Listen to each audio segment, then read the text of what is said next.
Welcome, everyone, to the Candida 101 webinar. My name is Heather Schofield, and I'm a homeopath, and I also work as the medical advisor and education director with Biomed. I'm really excited to be speaking tonight on Candida and Candida 101 with the understanding of what Candida is, how does it function in the body, how does it get out of balance, and then how can we take specific principles within the body to get it back into balance. In addition to working with Biomed, I also have a part-time practice where I focus on a lot of mental and emotional health and well-being, and I do see a number of cases with Candida. And so I'm also very excited tonight to be able to share with you some of the successes that I've had in being able to help people be able to reduce the fungal overload and kind of rid, if you want to call it that, the symptoms of Candida. And so it's a very comprehensive approach, and as we go through the presentation tonight, I will be able to highlight some of that for you. So the role of Candida in the body. So let's just start talking about Candida. The good, the bad, and the ugly of Candida. So the good part. Because our beings and our bodies and our systems are very complex, and there are so many different roles that all the different microorganisms play within the body. And so Candida does have a role within the body when it's in its healthy physiological form. It's a yeast form of fungus, and it naturally occurs as part of our normal flora within our mouth, gastrointestinal tract, vaginal mucosal tissue, and skin. Its role is to help us aid in digestion and nutrient absorption. It helps bind heavy metals, mercury very specifically, in the mouth and gut, and we will talk about this specific point a little bit later on. It aids in decomposition of the body after death. And then finally, and here's something that's also interesting, is it helps to magnify or put a magnifying glass on the emotional needs to strengthen our personal power. So again, we'll talk about this in more detail later as well. So what causes Candida overgrowth? And this is very typical, very normal behaviors and activities of all the humans that are living in this North American society. So causing Candida overgrowth potentially is something that everyone technically could be affected from. And so the Candida and fungal populations in the body, they're naturally kept under control with a healthy intestinal flora and a strong immune system. We always hear this, and we all know this: treat the gut, treat the gut, treat the gut. So much is coming from the gut and the intestinal tract, and so of course this is one of the spots where Candida can start to go rogue. Overgrowth occurs when the healthy flora become altered through things like diet, and this includes lots of refined carbohydrates, lots of sugars, lots of dairy, lots of acid-forming foods like too much meat proteins and coffee and alcohol and such. So diet, and this is something we're putting into our bodies time and time again every single day, and so these are things that can really start to throw things out of balance, especially as the years go by. Alcohol consumption, high stress, antibiotic and antifungal medication use, and this is also one of the big ones that can affect Candida overgrowth, as again, there are so many people who end up taking antibiotics starting in childhood, and this throws off our flora and our fauna and can start to create problems with our healthy intestinal flora and weaken our immune system. We also have oral contraception, contraceptives, and steroid medication when the immune system becomes burdened and we have decreased immune defenses, and also an increase in heavy metal load. So with Candida overgrowth, and so as I mentioned before, it is a symbiotic microorganism within our flora. When the load is low, our immune system and the other microorganisms take and keep things under control. As the fungal burden increases due to a variety of instances that can happen in life that we just went through, then you start to get this pathogenic Candida forming. And so our immune systems are set up, but when our immune systems again become overburdened or they are weak, then we're not able to handle the Candida in such a way, and so then it can become into this overgrowth state, and then you start to get symptoms. And when the fungal burden or the Candida becomes more pathogenic, it starts to change in form, and it starts to create these hyphae or these strands that get deeper into the cells, and it almost is like it's implanting and rooting deeper within our bodies. One of the changes, so here's the example. So when you've got Candida, and Candida albicans specifically, in its budding yeast form, this is in its physiological form. When the terrain, the milieu, the intestinal tract become altered, the flora changes, pH balance changes and goes more acidic, and all the other types of factors that can start to change things, then you start to see that you get this pseudo-hyphae, so they start to grow these legs, and then it will go into a fungal pathogenic form in this mycelial or hyphae form. And so it appears that changes in pH can trigger Candida yeast to become pleomorphic and become this stealth organism.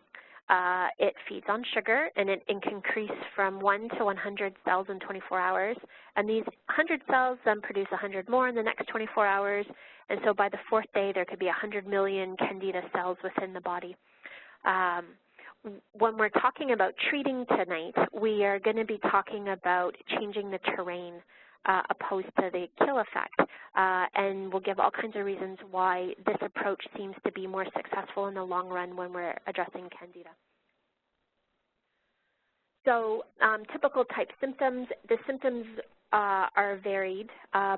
Common things are gas and bloating or some type of intestinal disturbances, including leaky gut, sugar cravings, fruit intolerance, allergies, itchiness, autonomic nervous system disturbances, and autoimmune disorders, chronic yeast infections, vaginal yeast infections, urinary tract infections, itching, bladder infections, fatigue and brain fog can become a big part of it, and the fatigue and brain fog can be linked back up into the leaky gut. The thing with Candida is it secretes so many different toxic byproducts in the mycelial or the pathogenic form. It releases 79 different toxic byproducts, and it damages tissues and organs. And so this is one of the reasons you can have things like this autonomic nervous system dysfunction or disturbances, autoimmune dysfunctions, and things that are affecting more the brain and nervous system, like fatigue and brain fog and mood swings and depression. Other things you may find are nail fungus and skin rashes, athlete's foot, and then things like fibromyalgia and chronic fatigue. I have a really awesome article that was written by Dr. George Giorgio. This article describes Candida and how it works in such a good, complex, scientific way, and so and a lot of the information and my understanding from the biological medicine perspective comes from the work by Dr. George Giorgio. So, okay, so types of things that you can see. And these are some things that I tend to personally look at when I'm working with patients, is looking at their nails and conditions of their nails, looking at their tongue, and if there's any coating, yellow or white on the tongue, looking at things like gas and bloating, allergic-like symptoms, skin rashes, and those, you know, are some typical type symptoms that you can start to link easily with Candida. There are things that you can do as a quick physical examination with patients. And I know that there's some practitioners that will be tuned in tonight that have, you know, less ability to do very comprehensive physical examinations. So looking at these types of things can give you some excellent clues if Candida is one of the things you're working with. When we're talking from the biological medicine perspective, one of the constitution types is a Candida constitution.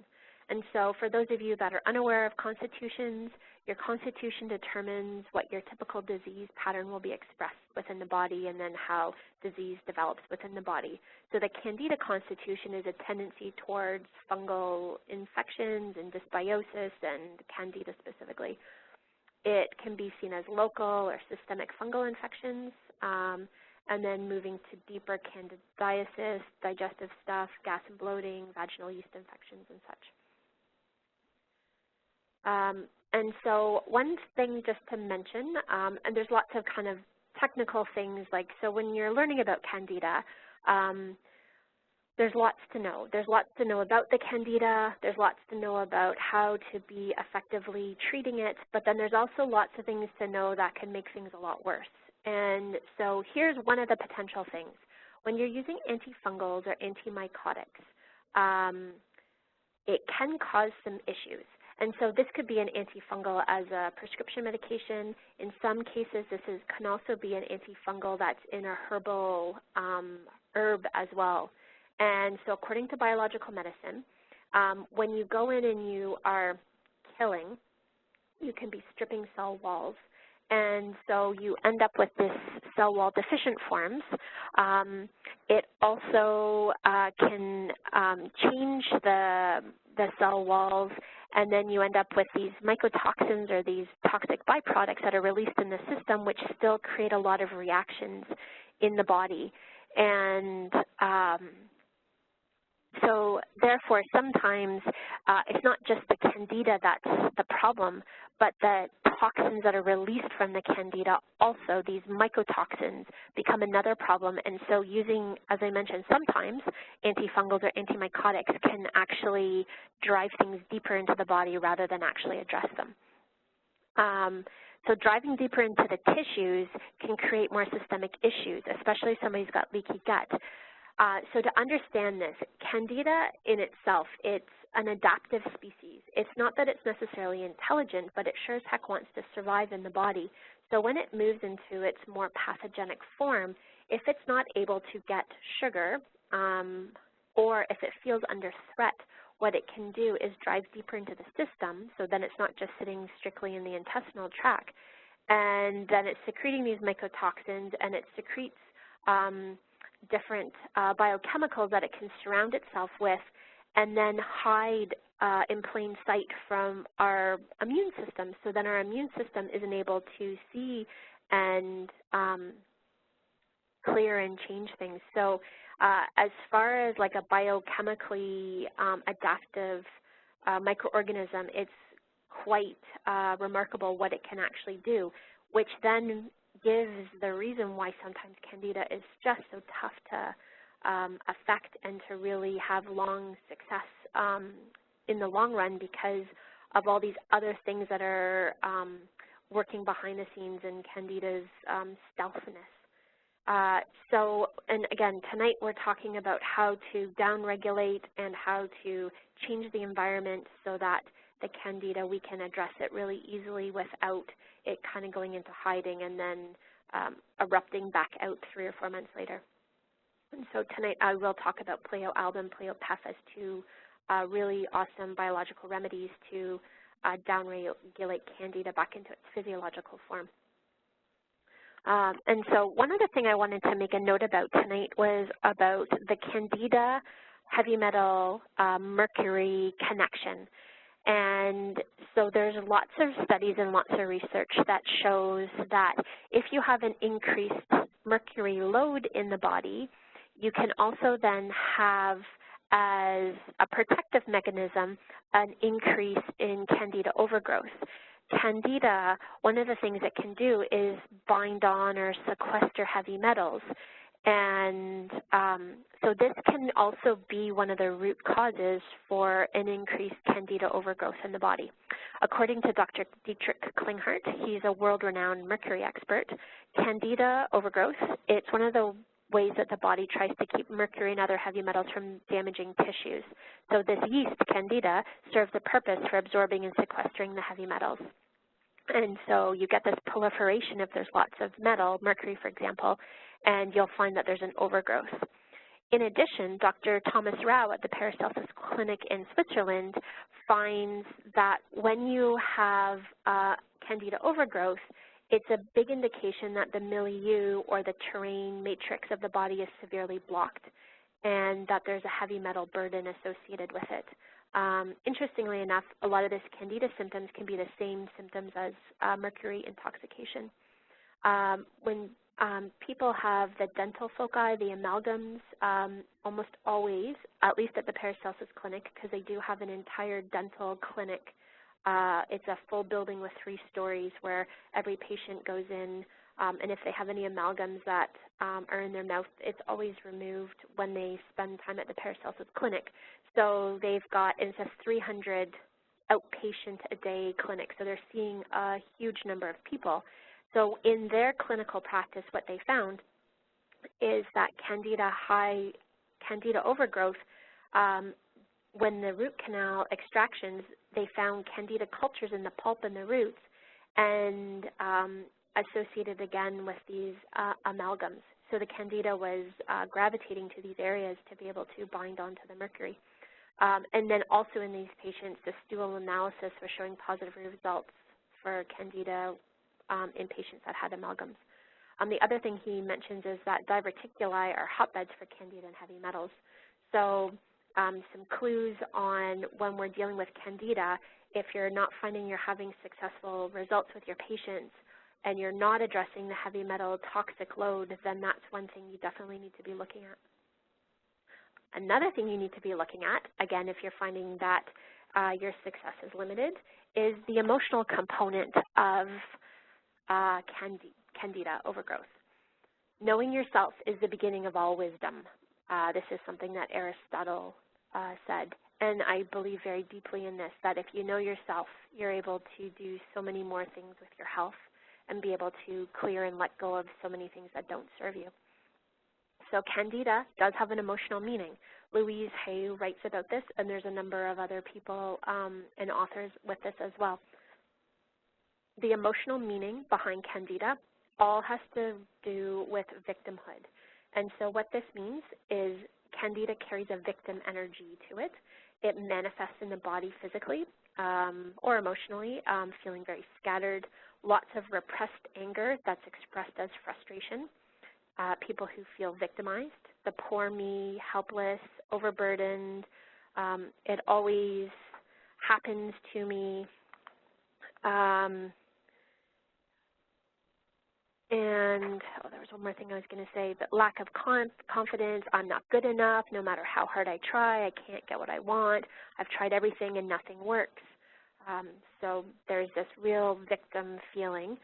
It also can manifest as a demanding and untrusting in relationships with emotional distress.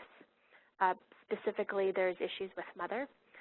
Candida can be people who take a lot and struggle to find or sustain balance in life. One other thing I wanted to mention about this, if we go back to this kind of victimized, poor me, no matter how hard I try, I can't get what I want, or I've tried everything and nothing works. Think about those patients. If they have gone on Candida diets where it's been no sugar, that they've been very dedicated to taking the things they need to take and to be on the diet, and after 3 months they introduce some sugar back into their diet, and then bam, the Candida flares again. Can you imagine then this working so hard and then back to no matter how hard I tried, it still isn't working? So this also could be part of the energy, this victim energy of Candida manifesting. The Candida diet, when you're doing like a starved diet with no sugar, that's a tough diet to follow. And it puts you in a place where you may feel like you are in lack and you're not allowed to have, and everybody else does, and all of these things. So it's just one more interesting thing to be thinking about. When we're dealing with the emotional meanings of things, for those of you that are not familiar with Rebound and Rebound therapy, this is definitely something that allows you as a practitioner to get deeper in with that patient on the emotional meanings and emotional conflicts that are sitting with patients. And so as I mentioned before, in my approach when I work with patients and clients is I am always working from the emotional perspective, mental emotional perspective, and the energetic perspective. and clearing old unresolved emotional issues. And then if I need to be using physical support or drainage or some supplementation, then in some cases I'll do that as well. And I find that this approach with my Candida patients, there isn't much struggle that goes on, that they're able to make some diet modifications, they're able to down-regulate and change the environment, they're able to clear the old emotional patterns that are potentially creating these energetic imbalances, and then they're being successful in the long run with clearing the Candida because it's no longer serving them as something to create symptoms. So emotional healing for Candida overgrowth. Here's the thing that's interesting. So think about this. The root of Candida is not what you're eating, but rather a window into your emotional needs. And as I mentioned, like I really do believe very strongly in that symptoms that we exhibit in our body are the window or the mirror to show us like a deeper energetic or emotional imbalance that needs to be cleared. And so Candida, you know, as much as you might have liver issues, which is anger, or grief issues with lungs, Candida can be this victim issue. So things to work on from the emotional healing is growing stronger in your personal power. Know that you're not a victim. Stop blaming and complaining. Release repressed negative emotions such as shame, guilt, and anger. Set boundaries and stick with them. And do what you love with no holding back. Healing Candida, it's a journey of self-awareness and empowerment. And so even talking to patients on that level and saying healing Candida is your journey for self-awareness and empowerment, that might be enough for them to really take hold and move forward and be more successful in the long run. Okay, so let's talk now about testing with Candida. There's lots of different things. Practitioners, lots of them use their patient history and symptoms, and this is personally how I do a lot of the work with my patients, is working symptomatically in what they're experiencing. Also, there are Candida questionnaires. Dr. Crook's Candida questionnaire is a really good one to follow. There's blood tests, but the blood tests may not always be in correlation with stool and urine tests are showing positive. Stool tests, so this indicates Candida levels in the lower intestine and colon, and you can use it with a comprehensive stool analysis. Doctor's Data does an awesome comprehensive stool analysis, and one of the things it will do is it will determine the type of fungal and Candida species, and then they also look to see which treatments will be the most effective. And so will caprylic acid be, so if Candida albicans shows up, will caprylic acid be the right thing? Would oregano be the right thing? So they test this type of thing. And then within the report, it also talks about if you're going to be using a more herbal or nutraceutical approach, what can you use to do that? So I know we did talk about the idea that you don't necessarily want to be doing these antimycotic or antifungal medications. However, if you do have a specific test like this coming out of Dr. Data's comprehensive stool analysis, then absolutely that can be something that can be incorporated into a protocol without concern that you might be driving the Candida deeper in the body. There's also so a few other types of tests. The urine organics dysbiosis tests. This detects waste products of Candida in the urine, and you're able to give you an idea if it's upper gut or small intestine. And then finally, there's the spit test. This isn't something I've used, but I've read lots about. You basically spit into a glass of water first thing in the morning, and then check every 15 minutes for an hour to see what happens. If the saliva grows legs, becomes cloudy, has floating specks, or sinks to the bottom, then this is an indication of Candida. So essentially, if you spit into a glass of water first thing in the morning, the saliva should float and stay clear. And if that does that, great, then there's no Candida overgrowth. As I said before, I haven't talked to a practitioner that's used this, so it might be something to do and be fun to experiment with. As for the scientific backing for it, I'm not so sure, but it still could give some clues as to what you're dealing with your clients. So now let's start talking about how to address Candida. And we've talked now so far about kind of what Candida is, what can cause overgrowth, it being a stealth microorganism that definitely, when it gets out of balance, is tough to get back into balance, and kind of the emotional meaning behind Candida, what are the other types of links to be considering about antifungal medications, and also heavy metal toxicity. And so now with all of that information, let's start putting it all together. So the biological approach, the healthy gut, healthy body approach. So I mentioned this at the very beginning. A healthy gut and balanced intestinal flora, they lead to proper digestion, strong immune system. And these two things, the digestion, the flora, and the strong immune system, are the utmost important for eliminating Candida and fungal overgrowth and keeping it in check in the future. So the constituents of the gut, just as a quick overview, you've got the mucous membranes. This is your major defense system. It's your protective barrier. You've got your Peyer's patches, which are your immune system components, and then the bacterial lining, which offers resistance to growth of bad bacteria and fungus, including Candida. So we need to keep these layers, all three layers, very healthy in order to keep Candida in check. And partially to keep these three layers in check, we also need to make sure that we have a healthy terrain and healthy environment, and that our immune system is being supported so it can keep that Candida under control. So one of the first things is the Candida diet. And as I also mentioned, this is something, food, we're putting it in our body lots of times every single day, 3 meals, maybe there's some snacks in there as well. So let food be thy medicine. And in Candida, this is one thing that definitely needs to be examined, is the actual diet. It's an integral part of what needs to be done when addressing Candida. However, with that said, when you come from the biological medicine approach, it doesn't have to be a really strict Candida kill-like diet. It's still, there has to be modifications that happen, but instead, I'm going to talk about the Candida diet according to biological medicine, more about regeneration and restoration. So going back to healing the gut, opposed to trying to attack and kill Candida.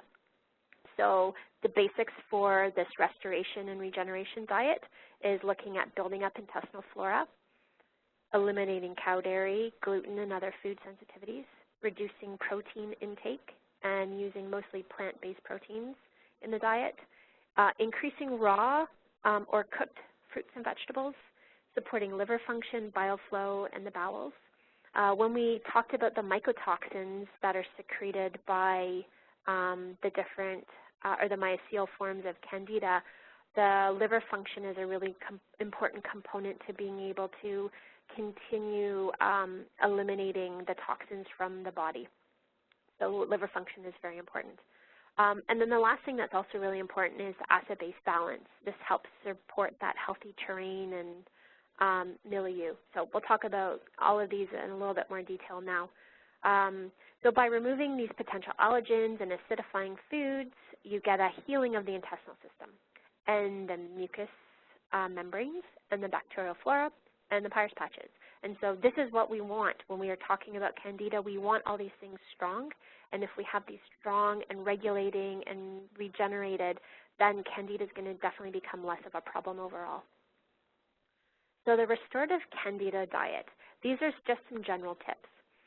Lower protein, 40 to 60 grams. This goes from biological medicine, this goes for every single diet with people, is that it tends to be lower in protein in the sense that body can only process on a cellular level 40 to 60 grams of protein a day. And if you're eating more than that, then that creates excessive acidity. And so it's really important not to be eating 8 and 12 and 16-ounce steaks and meat at every single meal, and using more plant-based source proteins, and just being really conscientious of how much is being taken in every day. It's not about following the latest trend in diet or paleo or anything like that. this restorative diet is more about fitting in biologically with what the body can actually do and what it can process. So 40 to 60 grams of protein is what the body can process on a daily basis, and so protein shouldn't really be more than that. The restorative diet, it's alkaline in nature. There's lots of alkaline foods and eliminating the more acidic-like foods. Raw, and so I know this goes against a little bit of the Candida diet in some ways, or thought, because if you're having raw fruits and vegetables, doesn't that flare things up? So yes, in some patients, yes, it does, or initially. So then in that case, well-cooked vegetables and low fruit intake is important at the beginning for some patients. But the whole point with the raw, or at least with the vegetable component, is you want that cellulose because it supports healthy flora. It helps prevent the Candida from converting into a pathogenic form, and it keeps the Candida in the colon and in the gut so that we can flush it out rather than trying to track it more within the tissues. An allergen-free diet is really important. Cow dairy is a big one to be removing. It causes congestion, inflammation, and can impair or put a bigger burden on the immune system. And as we've talked about the immune system, it's really important to be up and running to keep Candida in check. Also high in omega-3 essential fatty acids. This enhances cell membranes and metabolism. It increases oxygenation of the tissues. And one of the things Candida can do is it can actually create an acidic environment within the tissues. And so once again, another kind of reason to be making sure that there's lots of omega-3s in there. Also, healthy flora manufactures omega-3s and 6s in the gut, so this helps to support that as well. And then finally, a restorative diet, including digestive enzymes, is important, and coconut oil. Coconut oil contains caprylic acid, which is anti-Candida, so it's a healthy thing to help poke holes in Candida, essentially. Okay, so I wanted to, again, make one more point on this STARVE diet. So a note about a carbohydrate-free Candida diet. According to biological medicine principles, Candida is regarded as a sugar consumer. When you starve Candida fungus from sugar, it pushes itself into upward development, so that means it becomes more pathological, and it drives it deeper into the tissues to feed off the glucose from the blood vessels. So if it's not getting what it needs in the gut, it's going to go find a way to get what it actually needs to survive. And when it is out of the gut and into the tissues, then it's a whole heck of a lot harder to actually treat. And so it's important not to necessarily be on a completely carbohydrate-free diet. It is definitely important to be on a no processed, no excess sugar diet, but including potentially raw foods, potentially raw vegetables. In some cases, for some patients, and I just recently had a patient who would bloat very quickly when she was eating lots of raw veggies, so she switched to cooked, and that really helped ease those symptoms while we were working at the deeper underlying Candida and emotional stuff. So carbohydrates, they feed Candida and beneficial flora when we're talking about the cellulose from raw fruits and vegetables. Keeps Candida within the intestines. It accelerates the passage to the gut for elimination, so this is helping to move also Candida out of the body. It assists in eliminating heavy metals if they're within the gut to be eliminated. And cooked veggies can help reduce gas and bloating. It is important to avoid some of the starchy veggies because some of the root vegetables, they can, in the Candida in the heightened stages, cause some issues. So it's, again, cellulose is what we're really looking for. Okay, and so then beyond diet, then what else do we do? Diet is important. It's one of the first things that needs to be addressed, but then let's look at these pillars of Candida elimination: reduce, replenish, and rebalance. So we reduce Candida, we replenish the intestinal flora, we rebalance the pH levels. And so let's start talking about how to do that then. And just before I go to that slide, so let's just stay here for a sec. So if we're reducing Candida, In the pleosanum line, there are some specific remedies that help downregulate Candida from the pathogenic form back to its physiological form. So pleoalb and pleopef, those are two remedies that are used to reduce Candida. Replenish the intestinal flora, that's done through using probiotics. For some Candida patients, they can handle fermented foods. If they cannot, then probiotics initially is the place to start with that. But then also we talked about the diet supporting the intestinal flora as well and helping them proliferate. And then finally, we want to rebalance the pH levels. And the reason we want to do this is because one of the reasons that Candida potentially can go into a more pathogenic upregulated form is that through the body becoming more acidic and the terrain matrix changing, the Candida has to adapt to that new pH change. And so getting it back into a rebalanced place will also mean that you're supporting the environment where a healthy physiological Candida will actually survive. And so the pH is a really big component, an important factor when addressing Candida and fungal overgrowth overall. I know that in the Dr. George Giorgio article, he talks about this in some extent as well. So one of the things he says here when he's talking about failure, most practitioners trying to treat Candida will concentrate on killing off the pathogenic mycelial forms without addressing the significant question of converting this pleomorphic form back to the normal budding form. So that's what the pleoalb and the pleopef will do. Another reason for the large number of failures by health practitioners is that the internal milieu is not addressed, and also the diet, which is crucial. So the internal milieu, this is again about this pH balance, and the diet, which we've now also talked about. Okay, so now let's go into a little bit of detail for those. So pleopef and pleoalb, I want to talk about these remedies because in a Candida protocol, these two are probably some of the most important things that you could use. Pleopef, actually, let's talk about pleoalb first. So pleoalb is really working at reducing systemic Candida and finding any types of symptoms of systemic or Candida overgrowth. Pleopef, on the other hand, is used more for local conditions of the mucous membranes.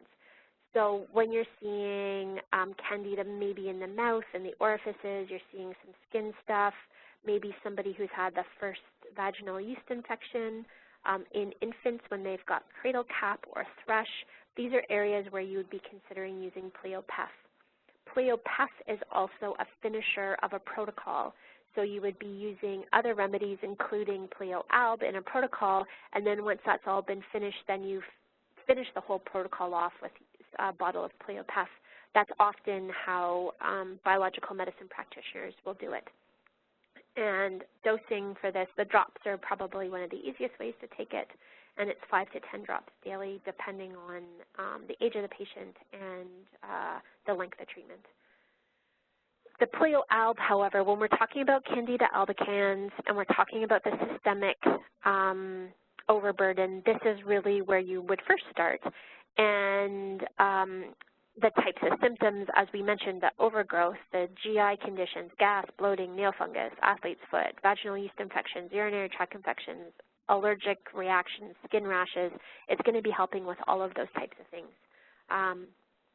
And so the dosing depends on the form that you would choose. And so I have some protocols in a few minutes that I'll go through. And so drops and suppositories and ointments when you're dealing with Candida are super effective. So the drops you would take orally. The suppositories would be used if people are comfortable with it for dealing with the more systemic issues and or if there's a vaginal yeast infection. And then the ointment can be used topically on nails and also on skin rashes. So just a quick mention on the ointment. It really is a great topical remedy used for any Candida external-like symptoms. I see patients that end up with fungal Candida-like rashes, and I find that if you use the ointment on it, everything clears up within 3 days. Of course, it's important to work on the deeper internal component as well, but the topical ointment or using the drops topically are super effective for helping to clear rashes up really quickly. It's also really great for nail fungus. And so I have a great protocol that I'm going to share with you on how to treat nail fungus using Pleo-Alb and a few other things. It does act as a natural antifungal, so with children and diaper rash, this is a really nice remedy. I would probably, with diaper rash, I would reach for Pleo-Puff first as drops or ointment, but Pleo-Alb is also going to work as well. And so the products forms simplified. You've got the drops, which you can use orally, off-label, you can use them nasally. You've got the suppositories that can be used vaginally or anally, depending on what you're trying to kind of work towards. You've got the ointment, can be used topically. You've got capsules, which are a little bit stronger than the drops and stronger than the tablets. And so for some people, the capsules are preferred over the drops. The one thing with the capsules is it is mixed with lactose, so anybody with a lactose intolerance, you wouldn't want to use that with them. And then finally, you've got ampules or sips. In Europe, they use these ampules as injections. And so there's lots of practitioners that are using the European usage to be treating Candida on a more systemic level. Okay, and so after we just talked about those biological remedies, in the protocol that's really important, it's also important to use probiotics.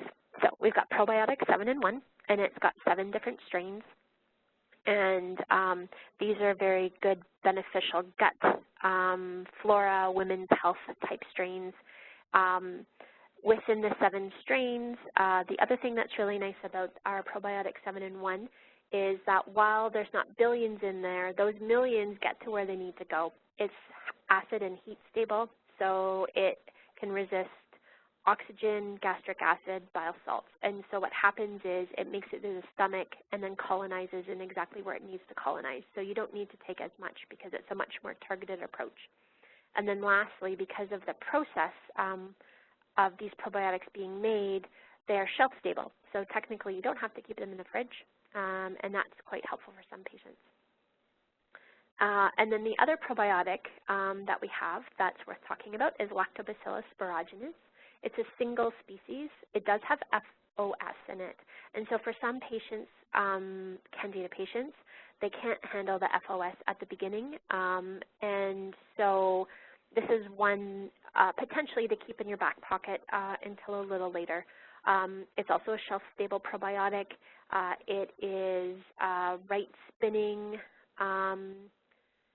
form that is very alkaline within the body and can be very useful after antibiotics and also after diarrhea, and just in general another species to be working with the gut.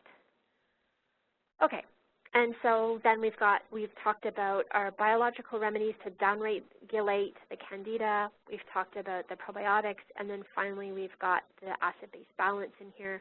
So we've got 3 alkalizers, Alcala and powder, which is from the Sanum line, and then we have basic tab and basic powder.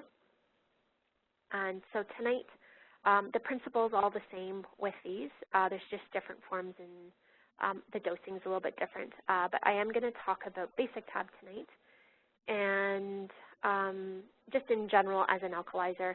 So the thing that's really important just to know about alkalizers is that sodium bicarbonate and potassium bicarbonate are the 2 main key factors in an alkalizer. The bicarbonate becomes raw material to use up the excess hydrogen ions, which is causing the acid in the tissues, and it uses it up through digestive processes like hydrochloric acid, digestive enzymes, and bile. And so when you're working with an alkalizer, you want the sodium bicarb and the potassium bicarb to be able to help use up the excess acid in the tissues, and then in that rebalancing the pH. The other thing that's really important to know about an alkalizer is actually how to take it. You don't want to take it on a full stomach, and because then you'll cause burping and interference with hydrochloric acid production in the stomach. So you don't want to take it with food. You want to take it on an empty stomach and warm water. Anywhere between 2 to 4 tablets with warm water, not in warm water, with warm water on an empty stomach, 20 minutes before food or 2 hours after, and it can be up to 3 times a day. And the idea is when you go into this alkaline state, you're using up the excess hydrogen ions, which is causing the acid, and therefore you are reducing the acid load in the body and getting that pH better balanced overall. And so how does this relate to Candida? It's really important, again, about the environment. If the environment is off in the gut, the Candida is going to become more pathogenic. If the pH is off, if the flora are off, if the immune system is weakened, all of those things cause problems. The nice thing with an alkalizer is it supports flora, it supports the immune system, it supports the Peyer's patches, it supports healthy mucosa in the gut, less inflammation, less reaction, less allergic-like reactions, and Candida then can go back into its physiological form or downregulate. So that's why and how an alkalizer is so important when we're working with Candida.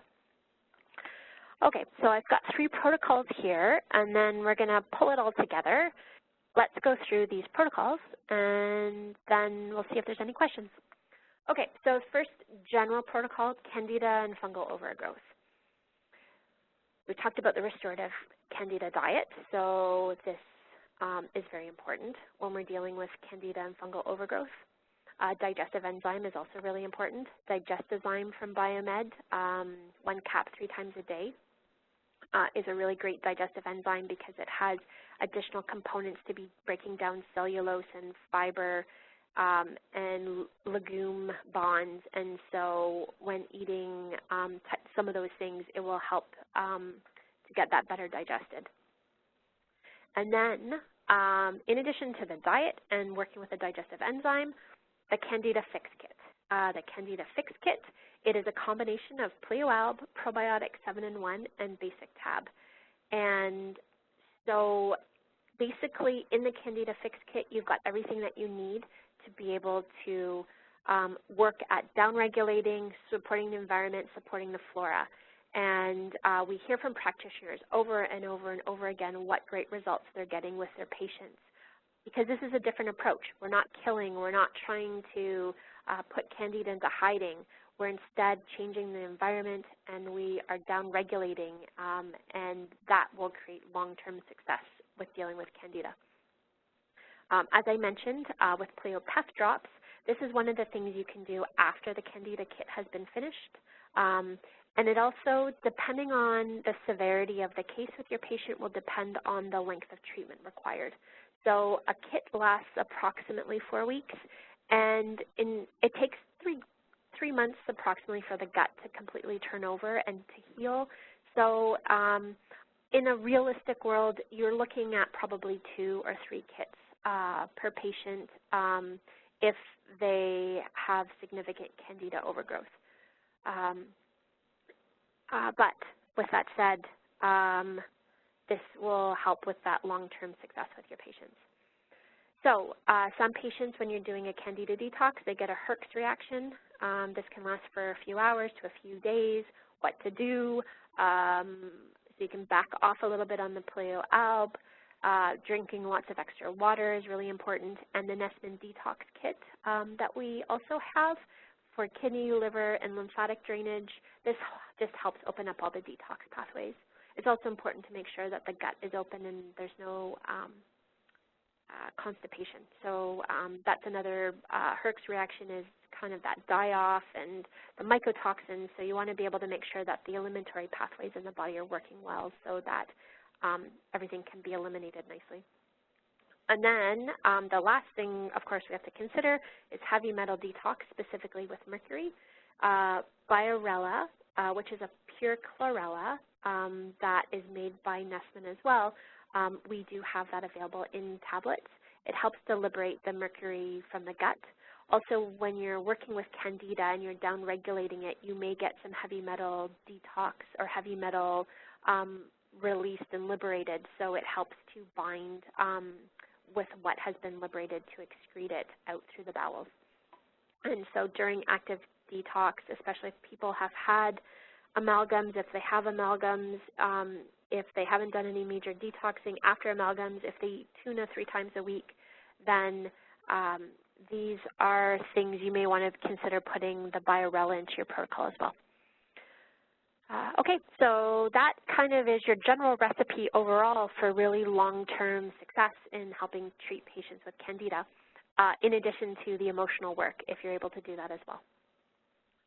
Okay, so then a little more specifically, nail fungus. So when you're dealing with nail fungus, it's not just about looking at treating kind of the nail and the nail bed or the skin. What you really need to do is get deeper in the body, because when you have a systemic Candida overgrowth or fungal overgrowth, it's representing or manifesting also potentially in the nails or on the skin, but it's not just localized to that actual nail bed. It's a deeper underlying issue. You may have seen patients who have gone to their medical doctor to deal with Candida on the nails. And what is the treatment? Antibiotics. And it's not antibiotics for 1 week or 2 weeks. I've heard of people being on antibiotics for a year trying to kill this. And so, I mean, this stuff, you know, when you're treating the nail, it's not just superficial. It's usually deeper within the system. So, again, things to be thinking about. It's very similar to the Candida overgrowth, where you've got the restorative diet, you've got digestive enzymes, you've got the Candida Fix Kit, so you've got the probiotics, the basic tab for pH balance, and the Pleo-Alb to downregulate the Candida. And then you want to also be treating topically as well.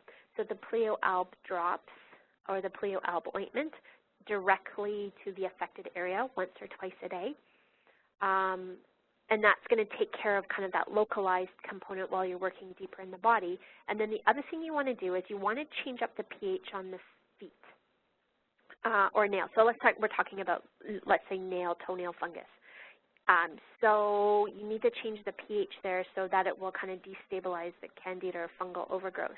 And just using baking soda is really easy, half a cup into some warm water, and soaks the foot, hand, nail, wherever the affected area is once a day, and you do that for a couple of weeks.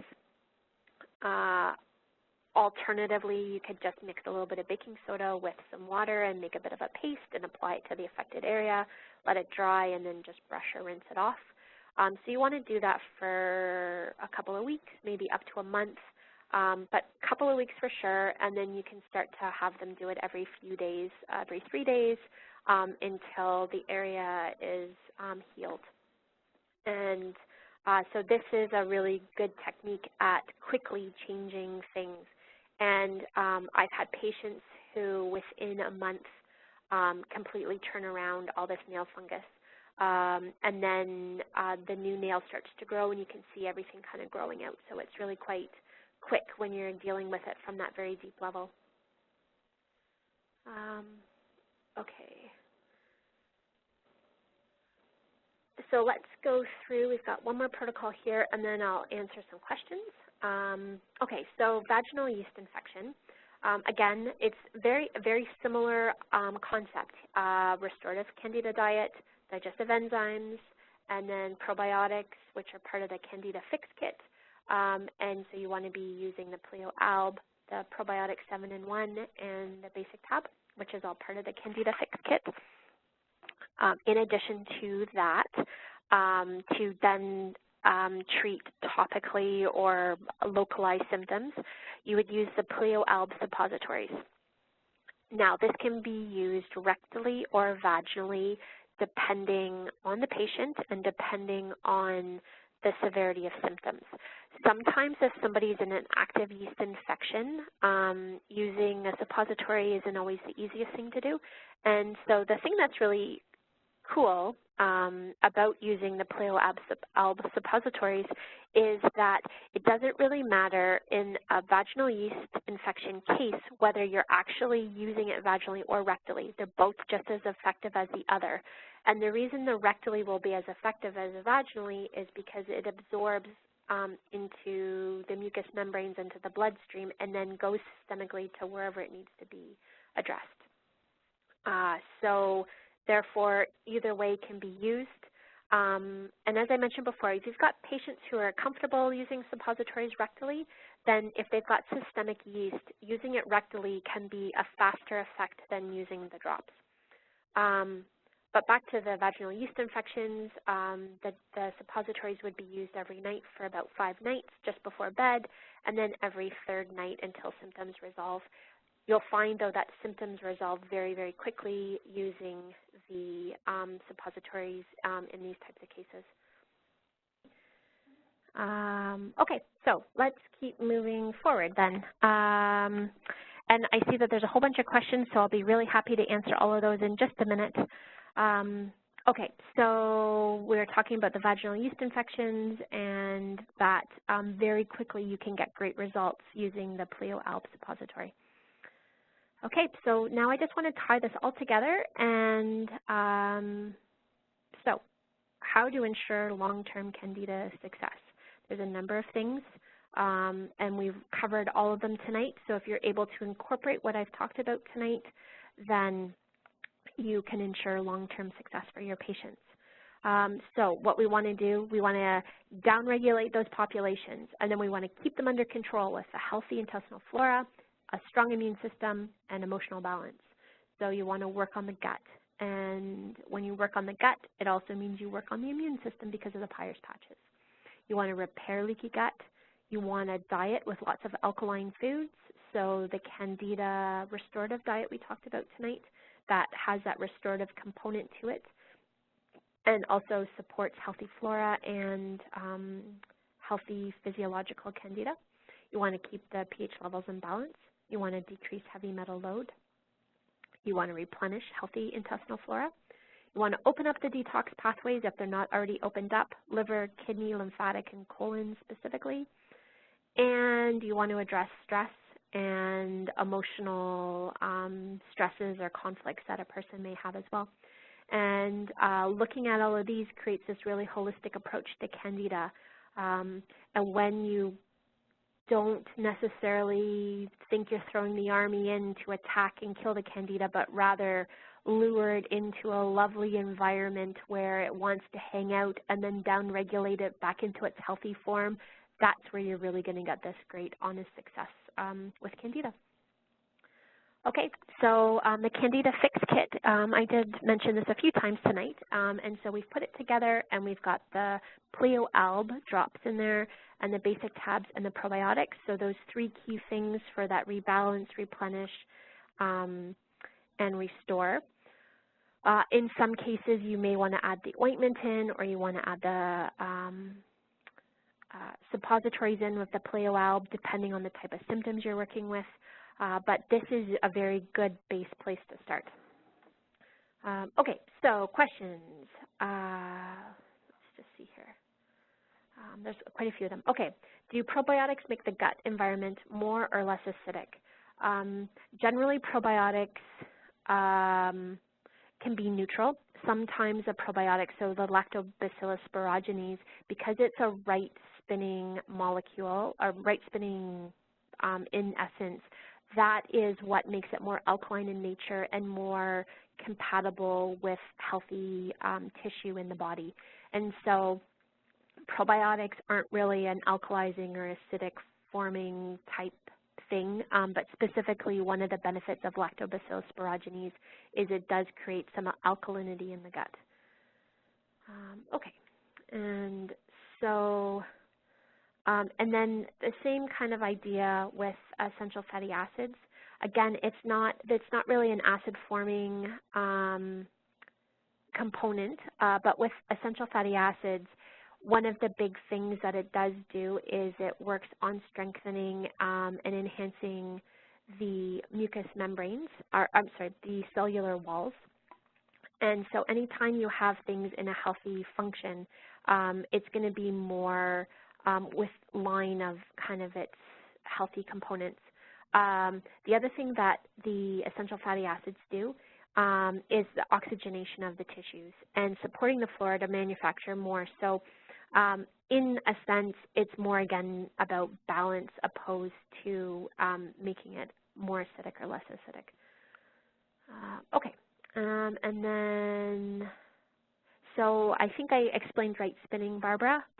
Again, it's more about physiological healthy tissue is more in a right spinning component. This is all biochemistry and how things mirror each other.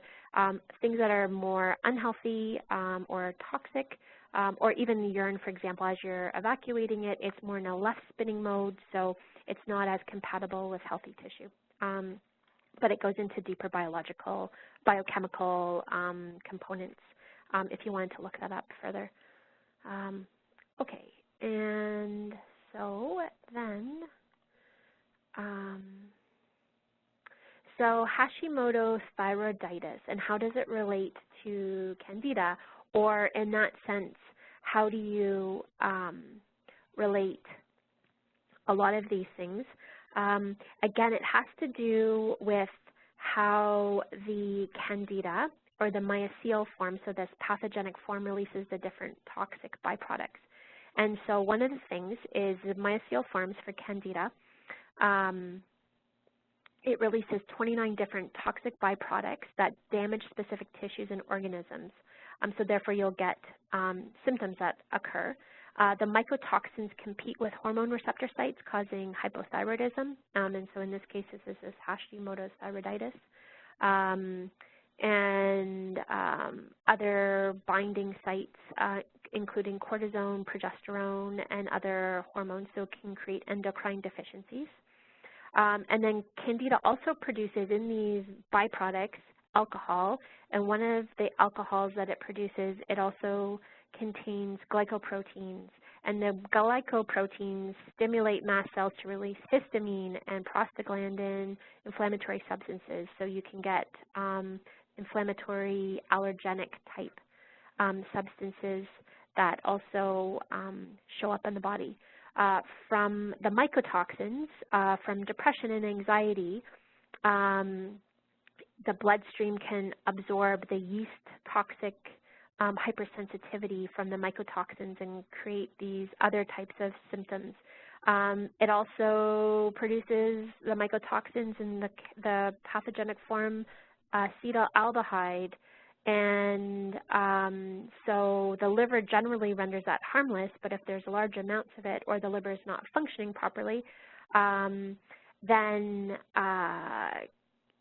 Candida, it can produce lots, and therefore you get a lack of oxygen, you get a lack of liver enzymes, and then you get impaired neurotransmission in the brain, resulting in anxiety, depression, defective memory, cloudy thinking. And so there's all of these components with basically all the things that the Candida is secreting as mycotoxins that are causing all these types of symptoms in the body. So it's not specifically the Candida that's doing it, but it's the byproducts of the Candida. So, okay. So let's continue on there. Oh, and all of the things I was just talking about, these are things that Dr. George Giorgio covers in his articles. So I'm going to be sending that article so you can have all of these specifics as well, so you can, read through it and understand it better. So to detox mercury from dental fillings. Okay, this is a good question. However, in the end, I don't think you really can. The only way to really do that is to have the mercury or amalgam fillings removed, and removed properly by a biological medicine doctor or a biological dentist who knows how to do all the proper dental damming and exhaust-like things that have to happen when you're removing amalgams. And it is often recommended that you don't do any active detoxification when there is mercury in the mouth.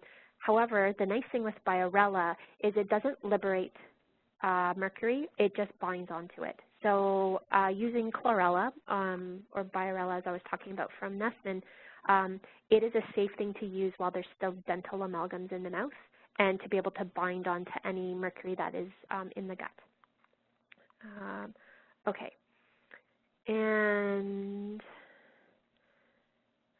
one second here. Okay, we've got another question. Can you use Biozyme?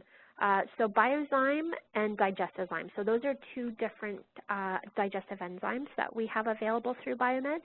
Biozyme is a general broad-spectrum digestive enzyme, and then Digestozyme is the stronger and more specific digestive enzyme. So of course, yes, in a Candida diet or Candida, you can definitely use Biozyme. One of the things that's really important to support the digestion overall. But if you want a more high potency digestive enzyme that contains those specific things I talked about with the hemiseed and the pectinase, which is for breaking different fiber, bean, legume type bonds down, then the Digestozyme is going to help with that. Both Digestozyme and Biozyme do contain cellulase, and cellulase will break down cellulose bonds. So in that respect, it's quite helpful. And so either would work. I would recommend, though, especially if there's a lot of gas and bloating and there's a lot of gut symptoms, I would recommend using Digestozyme to start with at least, and then maybe later moving to Biozyme. So we've got a few more questions here. Would you recommend a client to start immediately on the Candida Fix Kit or first address diet? What I recommend is you do them both at the exact same time. Because the Candida Fix Kit doesn't work overnight. It takes time to downregulate. It takes time to work with the acid-base balance. And it's really important to kind of do it all together, to start making those diet changes, and then also working with the acid-base balance and working to downregulate everything. It's quite effective to do it all at the same time. So supporting the liver to eliminate the toxins. I know that I didn't specifically have that in the protocols that we talked about tonight, but I would highly recommend to at least have some liver detoxification in there, especially if this is a patient for you that is new overall to seeing an alternative practitioner and they haven't done much detoxing in the past, then adding some liver detox drainage would be great. My favorite one to use for the liver is a product in our Nessman line called A. hepatica, and it's a very great remedy that works on liver detoxification and supporting liver detox overall and increased bile production and secretion. Okay, is the Candida Fix Kit safe to use with teenagers? Yes, it is. So generally, this is not something you would use with a young child, but anybody kind of once they've hit kind of 8, 10 and up, then yes, 100%, especially if there's a tendency towards Candida, gas and bloating, if there's a tendency towards vaginal yeast infections, or if there's any history of Candida-like things, urinary tract infections or thrush or cradle cap when they were younger, then 100% great to get them started now so that they don't have this battle of reoccurring things as they get older. So yes, safe to use with teenagers. You can also, so if you want to add in, so Nicholas, about adding Sanavis and Citro from Sanum into a protocol, 100% yes, you can. That would create it as a more comprehensive, bigger protocol. The Candida Fix, when you're working at with the ALB, the basic tabs, and the probiotics, this is a really good base foundation to start with. And of course, there's lots of things we can add on top of it. People and practitioners get good success even just working with this in the diet. But if you've got patients who are willing and able to afford to add in Citro and Sanavis, you're going to be working at a much deeper level with these organic acids to clear the terrain even more. And so when I'm working with patients, in addition to the emotional work, and if I'm working with Candida, these are things I look at. I also always test the terrain and acid base and lactic acid levels. And so with that, if Sanavis or Citro tests as something that they're needed, I will put that into a protocol as well. And so, you know, it's kind of part of that whole biological picture. So Nicholas, great question and very relevant. Okay, and the Candida Fix Kit, is it safe to use with cancer patients? Yes, 100%.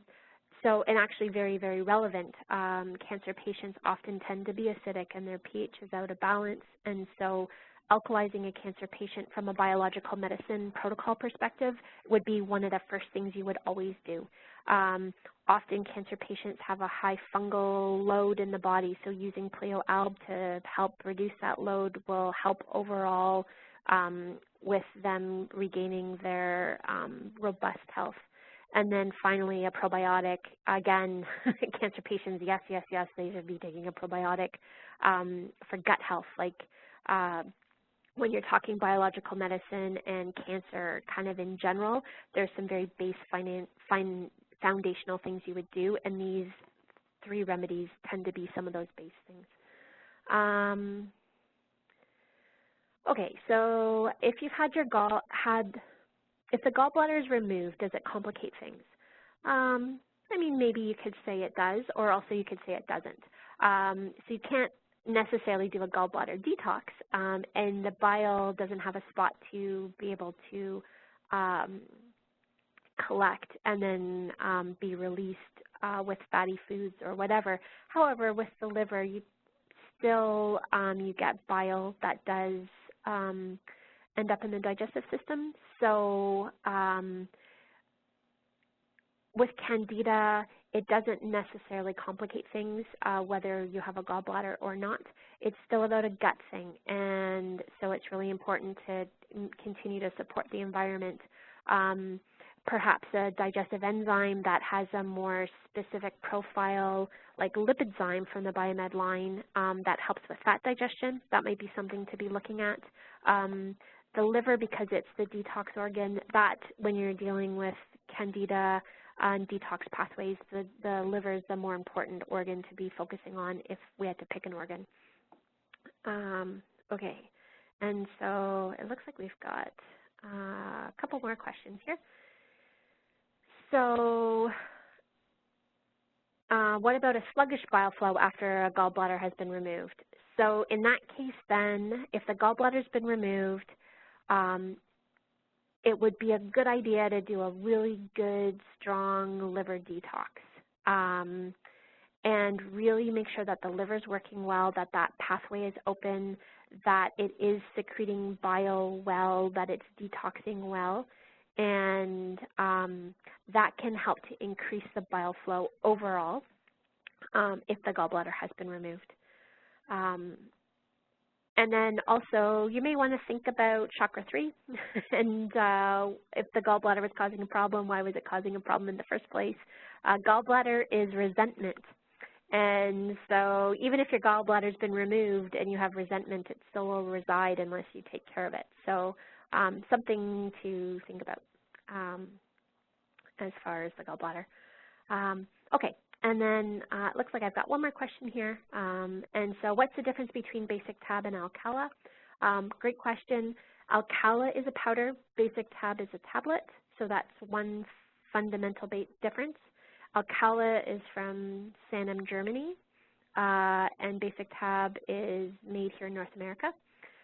Alcala is a 3-ingredient sodium bicarb, potassium bicarb, and sodium citrate formula, whereas basic tab is sodium bicarb, potassium bicarb, and then calcium carb and magnesium carb. And so fundamentally, it still has the sodium and the potassium bicarb component, which, as I mentioned, is the most important component when you're working with an alkalizer. Alcala tends to be a little bit of a stronger alkalizer. Some people find that drinking it, because it tastes rather salty, is a little bit hard to do. And so basic tabs, while it's a gentler alkalizer, not quite as strong, it still can be super effective, and you can swallow the tablets opposed to drinking it. So often when I'm working with patients, just from a straight compliance perspective, I often will prescribe basic tab. I find it really easy. It's my personal preference. I prefer to take it as well. But with that said, Alcala has a long, strong history with a very dedicated following for it as well. And so those are the differences between those two products. We are at the end of our questions. Thank you so much for joining us tonight, and thank you for all your great questions. Take care, everybody. Bye-bye.